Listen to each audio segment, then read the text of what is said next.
person right here thinks you're subhuman if you dare enjoy or watch Mushoku Tensei. This person right here will call you a PDF if you dare enjoy, watch, or defend Mushoku Tensei. This person is immortalizing Diddy, a heinous individual that's currently on trial for multiple atrocities that has potentially been committed by him.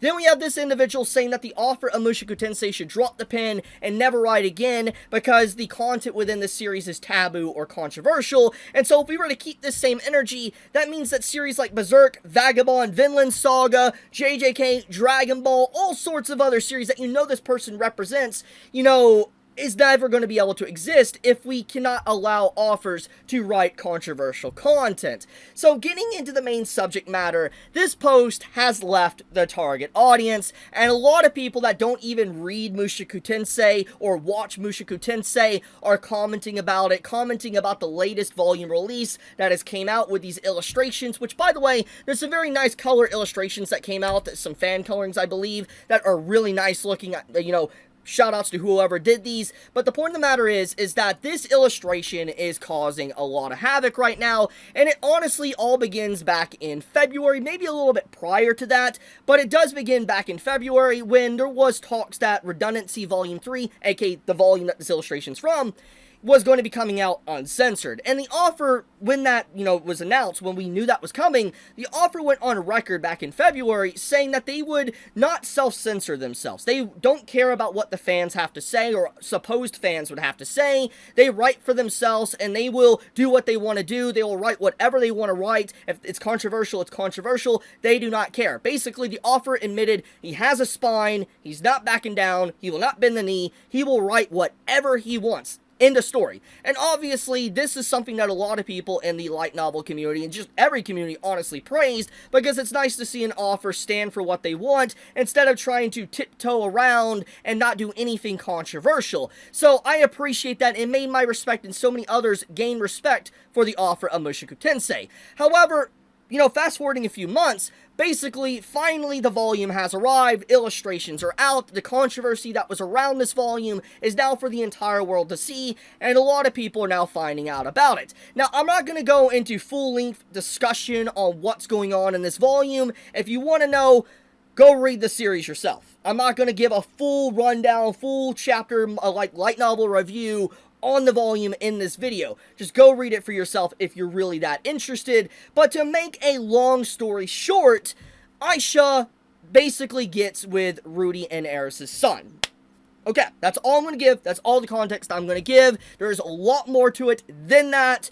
By all means, go and read the series for yourself to get full disclosure and context, but obviously the topic is controversial. It's taboo, especially in this day and age. Mushoku Tensei is a series that gatekeeps itself very well. It has so many controversial topics and themes and messages, and it can feel realistic to some degree at some points in time within the story writing.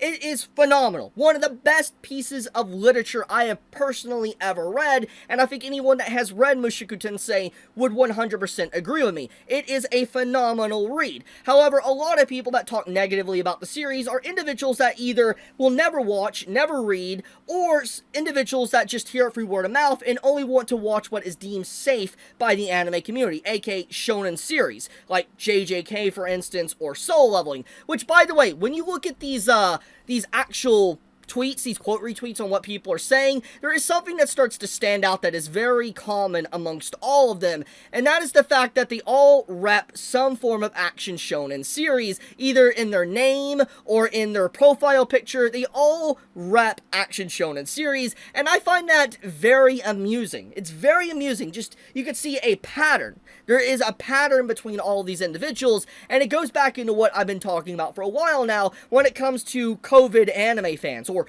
tourists in this case, people that jumped onto the anime community and manga community because anime became a lot popular and more widely accepted. And so basically, when the community deemed, let's say, stuff like Demon Slayer or stuff like JJK safe, it was okay for a normie individual to be able to, let's say, watch or read those series. But if you venture out from those series, you go outside the box, you're instantly labeled a weirdo and you're bullied and harassed for it. Mushoku Tensei is a very good example of this, and I think it's very fascinating that you could just always see this time and time again, the exact same reaction anytime a series that reaches into the public a little bit and people find out about it, they're like, this is weird, why does this exist? This shouldn't exist, just read something normal. And it's like, anime inherently is weird.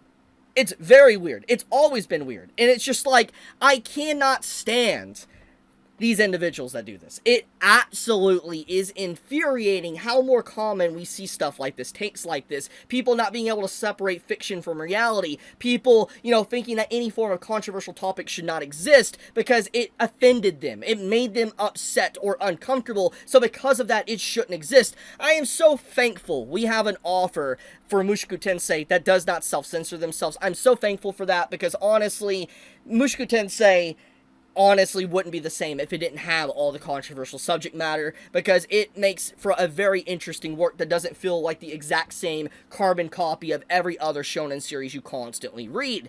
But yeah, I'll leave it at that. What do you think about the controversy and how this left the target audience? Do you think that this has gotten way too out of hand? What do you think about the subject matter? Be honest in the comments below.